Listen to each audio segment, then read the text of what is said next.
মন খারাপ করে বসেছিলেন, তিনি বাসায় যাচ্ছেন না অভিমান করে।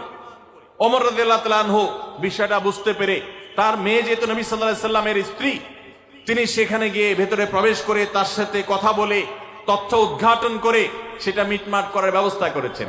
স্বয়ং নবী করিম সাল্লাল্লাহু আলাইহি সাল্লামের জামাতা, ইসলামের চতুর্থ খলিফা আলী রাদিয়াল্লাহু তাআলা আনহু, তার মতে এত মর্যাদাবান মানুষ, তার ঘরে স্ত্রী হিসাবে আছেন কে? মুহাম্মদ সাল্লাল্লাহু আলাইহি সাল্লামের মেয়ে, জান্নাতে নারীদের সর্দার ফাতেমা রাদিয়াল্লাহু তাআলা আনহা। এত বড় মানুষ তারা, স্বামী স্ত্রী দুইজন, দুই দিককার নেতৃত্বে, একজন যুবকদের নেতৃত্ব দিবে, আরেকজন জান্নাতি যুবতীদের, নারীদের নেতৃত্ব দিবে। এত বড় মর্যাদাবান মানুষ, তাদেরও দাম্পত্য জীবনে কিন্তু টুনটান হয়েছে।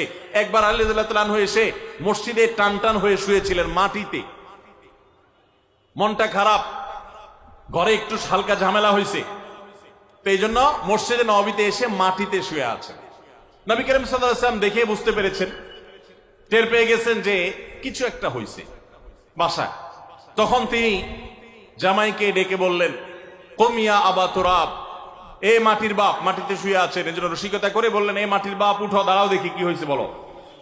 ভাইরা আমার, দাম্পত্য জীবনে টুকটাক সমস্যা হবেই হবে। যারা বিয়ে করেন নাই আগে থেকে প্রস্তুত থাকেন, বুকে পিঠে ছালার বস্তা সব বেঁধে রেডি থাকেন। বিশেষ করে সময় যেভাবে গড়াচ্ছে, তাতে করে সামনে থেকে হেলমেট পরেও যাওয়া লাগতে পারে। শুধু যাওয়া না, বাসায় ঢোকার সময় বাইক থেকে নামার পর হেলমেটটা আগে খুলবেন না, আগে যা বুঝবেন পরিস্থিতি কি, তারপর হেলমেট খুলবেন। বুঝেন নাই? দাম্পত্য জীবনে টুকটাক সমস্যা হবেই, এটা প্রত্যাশিত। মনে রাখবেন, এই জিনিসটা যদি আপনি আগে থেকে মাথায় রাখেন, তাহলে আপনার কষ্ট অনেকখানি দূর হয়ে যাবে। আমরা অনেকে আকাশ থেকে নেমে পড়ি। কি বলে, এত বড় সাহস, এই কথা বলতে পারে? কেন ভাই আশ্চর্য হচ্ছেন কেন? এর চেয়ে বেশি কথা বলতে পারে। মাথা বাড়ি মারছে, আরে ভাই ছুরি মারে নাই যে শোকর আদায় করে। বুঝেন নাই কথা? একই কথা বোনদের জন্য প্রযোজ্য। আমার মা বোন যারা শুনছেন তাদেরকে বলছি, আপনার স্বামীর একটা কথা শুনে আপনি আকাশ থেকে নেমে পড়ছেন, আকাশ ভেঙে পড়ছে মাথার উপরে। কি এটা বললো সে, আপনি ডিপ্রেসড হয়ে যাচ্ছেন। আরে বোন, ডিপ্রেসড হচ্ছেন কেন? এটা কেন? আরো শক্ত কথা আপনাকে বলতে পারে, এটা আপনি মাথায় রাখেন।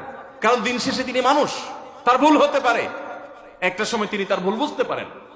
দাম্পত্য জীবনে যদি স্বামী স্ত্রী উভয়ে যদি ধৈর্যশীল না হয়, সবরকারী না হয়, হুটহাট রিয়াকশন করে ফেলে, কখনো দাম্পত্য জীবনে সুখী হওয়া সম্ভব নয়। মনে রাখতে হবে, একসাথে থাকতে গেলে, দুইটা পাতিল একসাথে থাকতে গেলে টুনটান লাগে না? বাধে হয় না?